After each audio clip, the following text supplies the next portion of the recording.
Hello दोस्तों, स्वागत है आपका आपके अपने यूट्यूब चैनल जी3 इंस्टीट्यूशन में। दोस्तों, ये वीडियो काफ़ी इंपॉर्टेंट होने वाली है क्योंकि आज हम बात करेंगे घर पर बोले जाने वाले उन डोमेस्टिक छोटे छोटे सेंटेंसेस के बारे में जिसका यूज़ डेली हम अपनी लाइफ में करते हैं। तो दोस्तों, आपके घर फ़ैन तो होना लाजमी सी बात है और इस समय गर्मी का मौसम भी है। तो मान लीजिए आपको बहुत ज़्यादा तेज़ गर्मी लग रही हो और आप किसी से कहना चाहते हो फ़ैन ऑन कर दो, फ़ैन ऑन कर दो, तो आप इसे इंग्लिश में कहोगे switch on the fan, switch on the fan. अगर वहीं आप कहना चाहते हो फ़ैन ऑफ कर दो, अब आपको बहुत ज़्यादा देर तक आप फ़ैन के सामने रह लिए और आपने हवा लगी और अब आप कहना चाहते हो फ़ैन ऑफ कर दो, तो आप इसे इंग्लिश में कहोगे switch off the fan, switch off the fan. अगर वहीं आप कहना चाहते हो थोड़ी देर के बाद पंखा तेज चल रहा है, पंखा तेज चल रहा है, तो इंग्लिश में कह सकते हैं the fan is running fast, the fan is running fast. मान लीजिए पंखा काफ़ी तेज चल रहा है और तेज चलने की वजह से उसमें से आवाज़ आ रही है और आप कहना चाहते हो यह पंखा चलते समय तेज आवाज़ कर रहा है, या पंखा चलते समय तेज आवाज़ कर रहा है, तो आप इसे इंग्लिश में कहोगे this fan is making a loud noise while running, this fan is making a loud noise while running. अगर मान लीजिए वहीं कोई पूछना चाहता हो या आप किसी से पूछना चाहते हो ये आवाज़ क्यों कर रहा है, ये आवाज़ क्यों कर रहा है, तो आप या वह इंग्लिश में कहेंगे Why is it making a noise? Why is it making a noise? अगर मान लीजिए आपकी मोटर ख़राब हो गई हो और आप कहना चाहते हो, अभी डाउट में हो आप और आप कहना चाहते हो शायद इसकी मोटर ख़राब हो गई है, शायद इसकी मोटर ख़राब हो गई है, तो आप इंग्लिश में कह सकते हो Maybe its motor is malfunctioning, Maybe it's motor is malfunctioning. अगर मान लीजिए आप किसी से कहना चाहते हो इसे ठीक करवा दो, इसे ठीक करवा दो, तो आप इसे इंग्लिश में कहोगे get it repaired, get it repaired. अब थोड़ी बात कर लेते हैं मोबाइल्स की। मान लीजिए आपका मोबाइल ख़राब हो गया हो और आप किसी से कहना चाहते हो अपना मोबाइल ठीक करवा दो, अपना मोबाइल ठीक करवा दो, तो आप इंग्लिश में कहोगे get your mobile repaired, get your mobile repaired. अगर वहीं आप पंखा को और भी तेज चलवाना चाहते हो और आप किसी से कहना चाहते हो रेगुलेटर को 2 पर लगा दो, रेगुलेटर को 2 पर लगा दो, तो आप इंग्लिश में कहोगे keep the regulator at 2, keep the regulator at 2। अगर वहीं आपको बहुत ज़्यादा घुटन हो रही हो और आप कहना चाहते हो इसे 5 पर लगा दो, बहुत घुटन हो रही है, इसे 5 पर लगा दो, बहुत घुटन हो रही है, तो आप इंग्लिश में कहोगे keep it at 5, it's very suffocating right now, keep it at 5, it's very suffocating right now. अगर मान लीजिए आपको फिर संतुष्टि नहीं मिल रही है और आप फिर से कहना चाहते हो स्पीड बढ़ा दो, स्पीड बढ़ा दो, तो आप इंग्लिश में कहोगे increase the speed, increase the speed. अगर वहीं आप कहना चाहते हो फ़ैन की स्पीड बढ़ा दो, फ़ैन की स्पीड बढ़ा दो, तो आप इसे 2 तरीके से कह सकते हो increase the speed of the fan, increase the speed of the fan, या speed up the fan, speed up the fan. अगर मान लीजिए वहीं आप कहना चाहते हो स्पीड घटा दो, स्पीड घटा दो, तो आप इसे 2 तरीके से कह सकते हो decrease the speed, decrease the speed, या reduce the speed, reduce the speed. अगर वहीं आप कहना चाहते हो फैन की स्पीड घटा दो, फैन की स्पीड घटा दो, तो आप इसे कई तरीके से कह सकते हो decrease the speed of the fan, decrease the speed of the fan या reduce the speed of the fan, reduce the speed of the fan या speed down the fan, speed down the fan।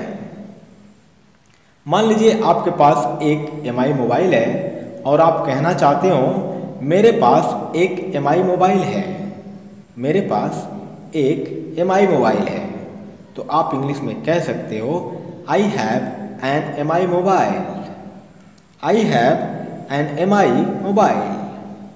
अगर मान लीजिए आपके पास एक Samsung mobile है और आप कहना चाहते हो मेरे पास एक सैमसंग मोबाइल है, तो आप इंग्लिश में कहोगे I have a Samsung mobile, I have a Samsung mobile.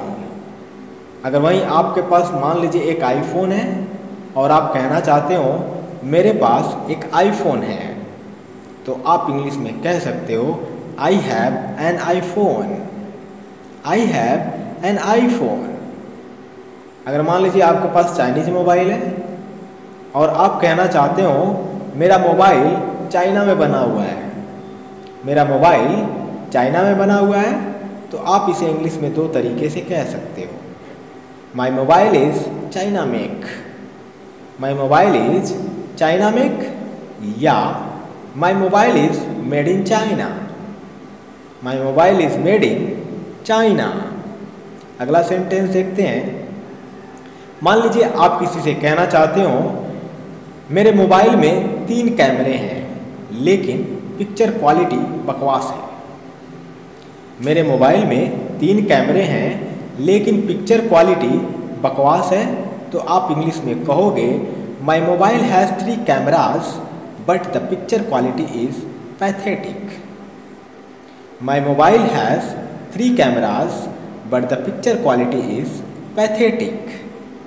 अगर वहीं आप किसी दूसरे को कहना चाहते हो, दूसरे के मोबाइल देखकर तेरी बढ़िया है, 10,000 का है लेकिन कैमरा ज़बरदस्त है, तेरा बढ़िया है 10,000 का है लेकिन कैमरा ज़बरदस्त है, तो आप इंग्लिश में कह सकते हो yours is better, it's only for 10,000 but the camera quality is amazing, yours is better, it's only for 10,000 but the camera quality is amazing. या अगर मान लीजिए आप कहना चाहते हो मेरे मोबाइल का कैमरा 42 मेगापिक्सल का है, मेरे मोबाइल का कैमरा 42 मेगापिक्सल का है, तो आप इंग्लिश में इसे दो तरीके से कह सकते हो, my mobile has 42 megapixel camera, my mobile has 42 megapixel camera या there is a 42 megapixel camera in my mobile, there is a 42 megapixel camera in my mobile. अगर मान लीजिए आपके मोबाइल का स्क्रीन टूट जाता है और आप कहना चाहते हो मेरे मोबाइल की स्क्रीन टूट गई है, मेरे मोबाइल की स्क्रीन टूट गई है, तो आप इसे दो तरीके से कह सकते हो, my mobile's screen is broken, my mobile's screen is broken या the screen of my mobile is broken, the screen of my mobile is broken. अगला सेंटेंस देखते हैं। मान लीजिए आप उसे ठीक करवाना चाहते हो और आप किसी से कहना चाहते हो मैं इसे ठीक करवाऊँगा, मैं इसे ठीक करवाऊँगा, तो आप इसे इंग्लिश में कहोगे I will get it repaired, I will get it repaired. तो दोस्तों मान लीजिए आप ठीक करवाएंगे तो उसमें पैसे तो खर्च होंगे ही, तो मान लीजिए उसे ठीक करवाने में 4500 रुपये लग रहे हैं, तो आप किसी से कहना चाहते हो 4500 रुपये लग रहे हैं, 4500 रुपये लग रहे हैं, तो आप इसे इंग्लिश में कहोगे it is casting 4500, it is casting 4500। अगर मान लीजिए आपके समझ में नहीं आता है 4500 रुपये लगा कर बनवाना, तो आप जाहिर सी बात है कि कहेंगे कि इससे बढ़िया तो नया मोबाइल ही खरीद लूँगा। तो मान लीजिए आप कहना चाहते हो इससे बढ़िया तो नया मोबाइल ही खरीद लूँगा, इससे बढ़िया तो नया मोबाइल ही खरीद लूँगा, तो आप इसे इंग्लिश में दो तरीके से कह सकते हैं। It's better to buy a new mobile then. It's better to buy a new mobile then, या I would rather buy a new mobile. I would rather buy a new mobile. अगर मान लीजिए वहीं आप कहना चाहते हो एक अच्छा मोबाइल कम से कम 10,000 में मिलेगा, एक अच्छा मोबाइल कम से कम 10,000 में मिलेगा, तो आप इसे इंग्लिश में कहोगे a good mobile will cost minimum 10,000। A good mobile will cost minimum 10,000। अगला सेंटेंस देखते हैं। मान लीजिए आप किसी बच्चे को या किसी घर में किसी को भी दिन भर मोबाइल में व्यस्त रहते हुए देखते हैं, तो मान लीजिए आप उसे कहना चाहते हो दिन भर मोबाइल पर मत घुसे रहा करो। दिन भर मोबाइल पर मत घुसा रहा करो, तो आप इसे इंग्लिश में कह सकते हो don't just be on mobile for the whole day. दिन भर मोबाइल पर मत घुसे रहा करो, तो आप कहोगे don't just be on mobile for the whole day. मान लीजिए आप किसी से कहना चाहते हो बिस्तर से उतर जाओ। बिस्तर से उतर जाओ, तो आप इंग्लिश में कहोगे get off the bed. Get off the bed. अगर वहीं आप कहना चाहते हो बिस्तर पर जाओ। बिस्तर पर जाओ, तो आप इंग्लिश में कहोगे get on the bed. Get on the bed. अगर वहीं आप कहना चाहते हो बिस्तर सही कर लो। बिस्तर सही कर लो, तो आप इसे इंग्लिश में दो तरीके से कह सकते हो prepare the bed. Prepare the bed, या make the bed. Make the bed.